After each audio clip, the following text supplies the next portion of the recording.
कोयना पाणलोट क्षेत्रात सुरू असलेल्या मुसळधार पावसामुळे कृष्णा नदी दुथडी भरून वाहत असून पलूस तालुक्यातील पवित्र औदुंबर श्री क्षेत्रात यंदाचा पहिला दक्षिण द्वार सोहळा पार पडला आहे। गुरुवारी पहाटे सुमारे 5 वाजण्याच्या सुमारास कृष्णामाईचे पाणी थेट श्री दत्त मंदिराच्या गाभाऱ्यात शिरले। त्यानंतर परंपरेनुसार मंदिरातील श्री दत्तांच्या पवित्र पादुका सुरक्षितपणे वरच्या देवघरात हलविण्यात आल्या आणि धार्मिक विधींसह दक्षिण द्वार सोहळा संपन्न झाला। आषाढ महिन्यातील गुरुवार असल्याने भाविकांची मोठी गर्दी अपेक्षित होती।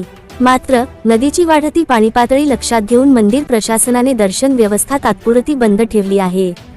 तसेच समस्त दत्त पुजारी आणि दत्त सेवाभावी मंडळाने भाविकांना मंदिर परिसरात अनावश्यक गर्दी न करण्याचे आणि प्रशासनाच्या सूचनांचे पालन करण्याचे आवाहन केले आहे। दरम्यान कृष्णा नदीची पाणी पातळी सातत्याने वाढत असून प्रशासन परिस्थितीवर बारकाईने लक्ष ठेवून आहे। पावसाचा जोर कायम राहिल्यास नदीची पातळी आणखी वाढण्याची शक्यता व्यक्त करण्यात येत आहे।